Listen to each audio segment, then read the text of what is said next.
like God, like God would say, hey, you know what? I don't always have to just tell you things in black and white. I'm going to use images. I'm going to use figures of speech. I'm going to use means of communication that call upon you to think about it and consider and ponder and marvel at it.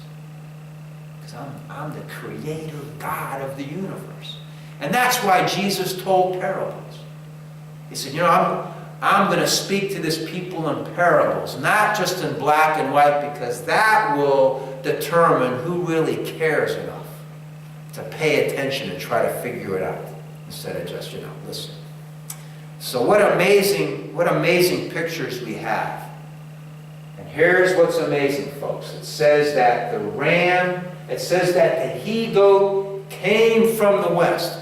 The ram had two horns. One was higher than the other. Speaking of the Medes and the Persians, their partnership. But how the Persians ended up becoming the dominant force in that partnership. And they pushed west, north, and south. Doesn't say east, because the Persian Empire didn't expand towards the east. That would have meant they were going in the direction of India. They didn't do that. So God was right. God, the Holy Spirit could have said north, west, south, and east, but He didn't. Precise, prophetic, amazing Word of God. The Persian Empire will expand west, north, and south. And do we have the map of Alexander the Great? Seth, why don't you try to put that up, all right? And it says the he-goat came from the west, and he was filled with rage and anger. And that's because the Persian Empire, particularly the king Artaxerxes of the book of Esther, he tried to cross over the water, and he invaded Greece and tried to conquer the kingdom of Greece, and he failed to do so. That was about 480 BC. And he failed to do that, but the Greeks never forgot that. The Greeks were filled with vengeance in their hearts for decades. They said, we're going to get angry. We're going to get even with those Persians. Here it is. There's Greece right there. And Persian Empire right there, Persia. And they tried, they controlled all of this, right up to this, this body of water here. They controlled all of that. And they tried to cross over and take Greece. They failed. And 150 years later, Alexander the Great's father was Philip of Macedon. He died in battle. Alexander took over. I think he was only 23 years old, if I'm correct. And Alexander was the he-goat. He was filled with rage. And he came from the west with speed, with fury, with vengeance. And in just the space of a couple of years, he had taken on the vast, huge army of the Persian Empire and defeated them in 3 decisive battles in a handful of years, subjugated the entire ancient world as we know it, had taken over, and he had even expanded out all the way to India. And that is speaking of Alexander the Great. And isn't it amazing?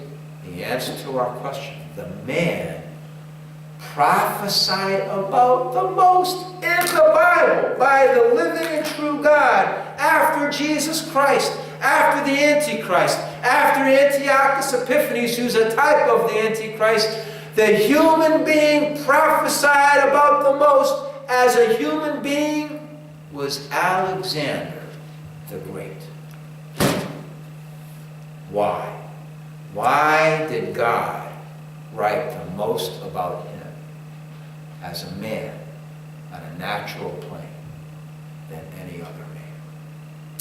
Well, here's what's interesting, folks, is that if we were to read what the world thinks about Alexander the Great, and especially historians there are many historians that say that Alexander the Great was the greatest person in human history. That Alexander the Great had the greatest influence on human history. And they would say that because of the conquest of Alexander the Great, first of all, and we want to say this, as a military leader, Alexander the Great probably is the greatest military leader in history. And the reason for that is because, especially when he was marching through the Persian Empire and taking over, he was typically outnumbered in battle by 5 to 1, 8 to 1, 10 to 1 in terms of manpower. He was vastly outnumbered, but he won battle after battle because his men were sworn in their allegiance to him. And he used tactics in military that were innovative. And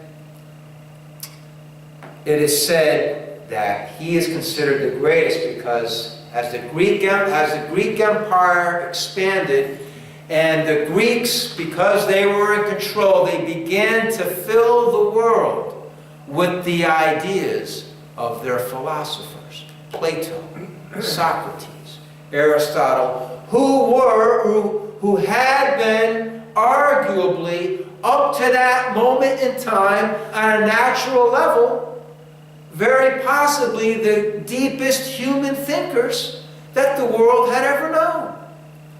And they spread the influence and the thought of their philosophy and human good and virtue and human government and the idea of democracy. That began to spread throughout the world, and many of those ideas are considered to be much of the base of Western thought and civilization. So, on a natural plane, Alexander the Great is considered to be possibly the greatest, most influential human being that ever lived. And here's what's amazing. He was growing up. His father, he was actually personally tutored by Aristotle, one of the greatest philosophers of all time. He was Alexander the Great's teacher, personal teacher. And Alexander the Great was the greatest military leader. And he was loved and honored by his men, by his country. We talk about the historic influence he had in bringing deep thought and education to much of the pagan, heathen world. But here's the paradox of the supposed greatness of Alexander the Great. He died in the apex of his power. How did he die? There's different accounts. One is that he contracted malaria and died of malaria. Others are that he suffered a wound in battle, and the only way that he could quell the pain was through alcohol. And he began to drink, and to drink heavily to numb the pain, and that he actually got so drunk that he died in his own vomit.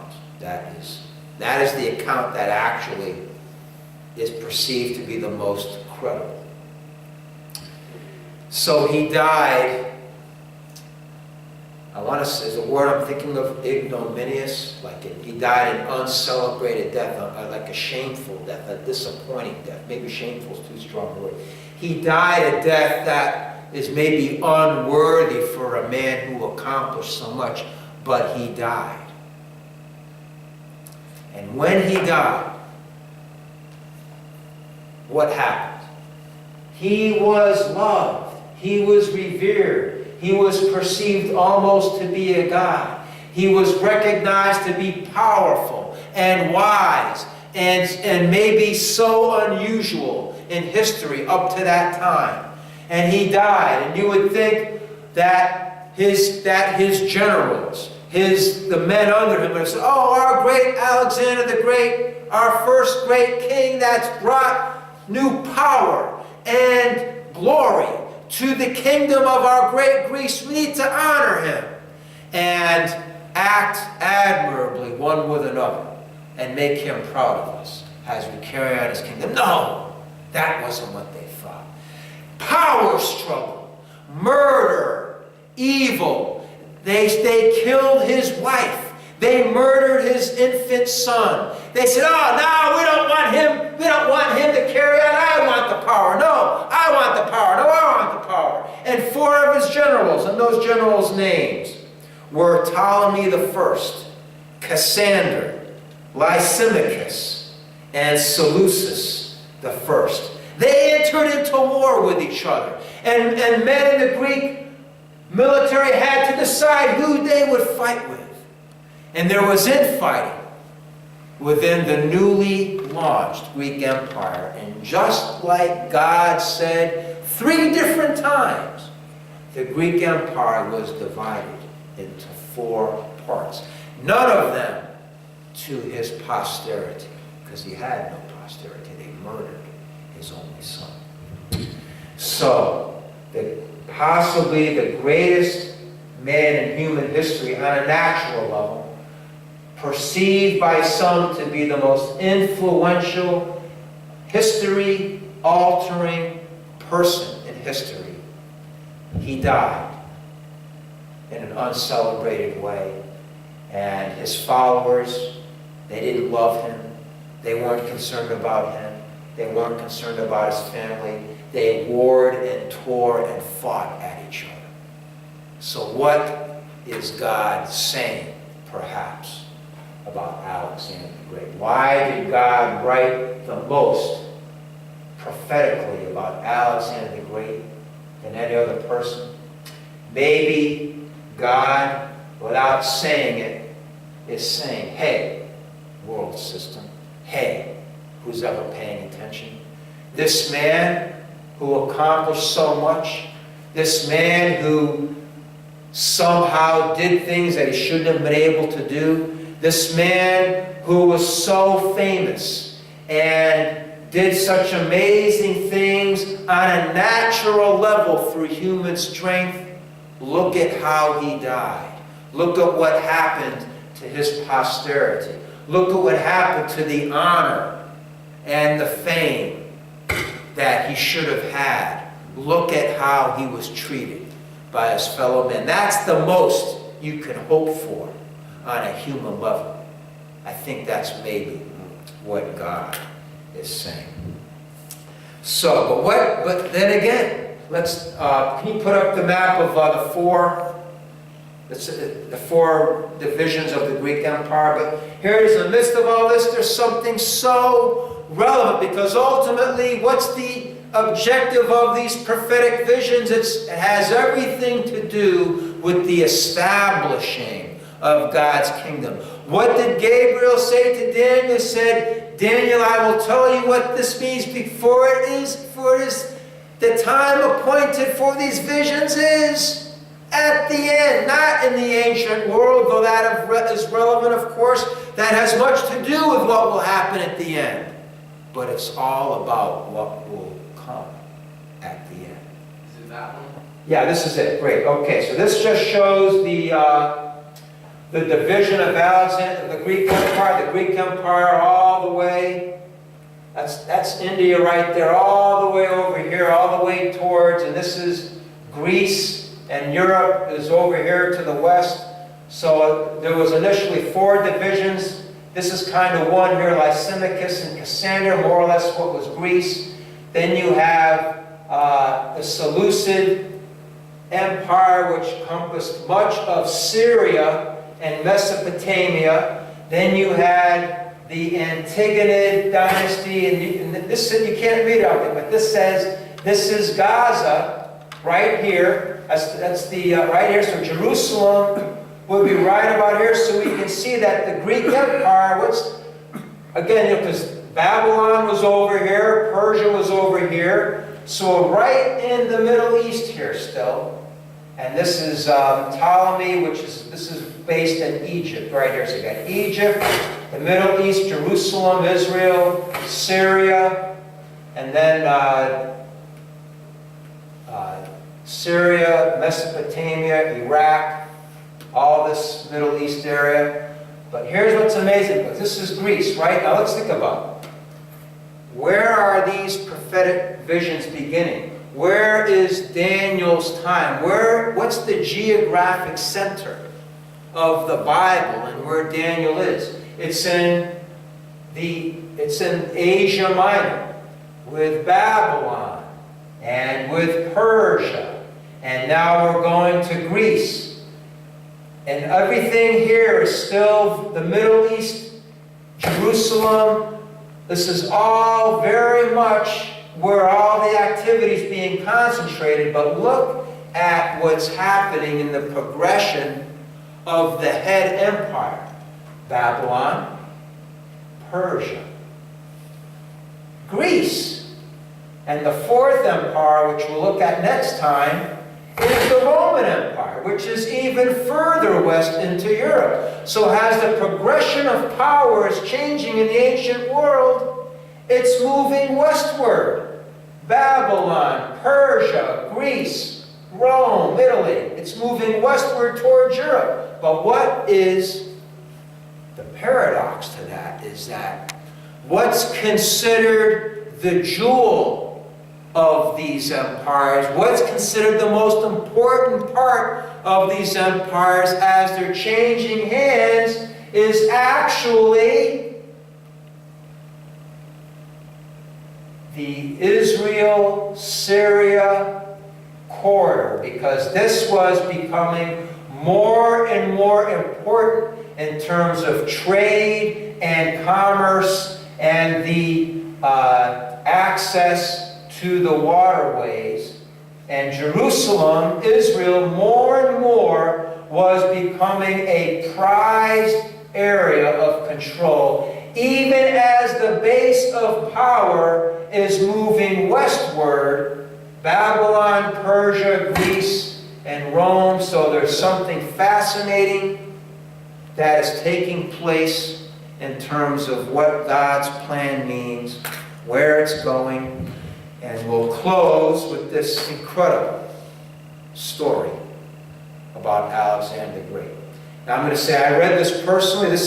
There's one of the more recognized and credible sources of history outside of the Bible. It's called the Writings of Josephus.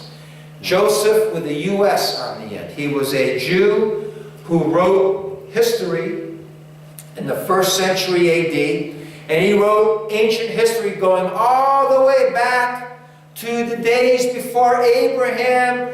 Most of his history is dealing with Israel, but he writes about other countries too. And it's literally about 1,100 pages long, and the print might even be smaller than my Bible. And you know what?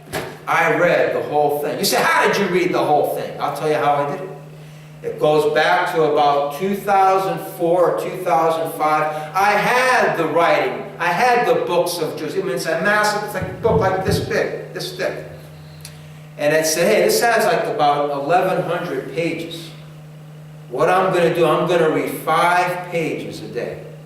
Take about a half hour, going slow. I'm going to read the 5 pages a day. It took me about 8 months to do it. But I read the whole thing. It's incredible. And what I'm going to read, folks, is something that Josephus records about Alexander the Great. Now, he lived 1st century. Alexander the Great lived about 350 years before, 400 years before him. So, Josephus records this. Obviously, he got this from another source of pre-Christian history. And some deny the credibility of it, but the point is, he recorded it. So let's just see what it says. It's fascinating. A story from Josephus' writings claims that Daniel's prophecies were received centuries before Alexander the Great conquered the world. Although Alexander the Great conquered Syria, Lebanon, Egypt, and surrounding countries, modern historians have little to say of him visiting the Holy Land. Yet ancient history says that he had a most remarkable encounter there, not only visiting the temple in Jerusalem, but also making a sacrifice to the God of Israel. Most modern historians dismiss the story. The noted first-century Jewish historian Josephus records the king's visit to Jerusalem and a meeting between Alexander and the high priest at that time, Jaddua, J-A-D-D-U-A. In 332 BC, Alexander had defeated the coastal cities of Tyre and Gaza in his march toward Egypt. During this campaign, he turned toward Jerusalem. He had already demanded men and supplies from the Jews, who were still under the rule of Alexander's mortal enemy, the Persian king Darius, because Alexander was fighting the Persians. The high priest hesitated, saying that as long as the Persian king lived, they must honor their pledge to him. Alexander was angry and began to move upon Jerusalem.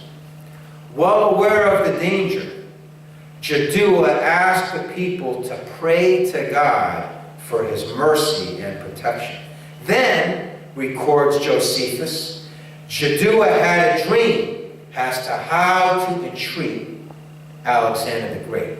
He and other priests, dressed in their priestly robes and accompanied by others in white garments, formed a procession that went out of the city to meet the approaching king, Alexander the Great.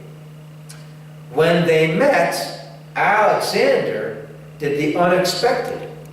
Surprisingly before his generals, he approached the high priest and his procession and greeted them. When asked by his generals why he was welcoming them, Alexander replied, "I did not honor him, but that God who honored him with his high priesthood. For I saw this very person," meaning Jaddua the high priest in his robe, "I saw him in a dream in this very robe when I was at Dios in Macedonia, who, when I was considering how I should obtain the kingdom of Asia, the man in this dream exhorted me to make no delay, but to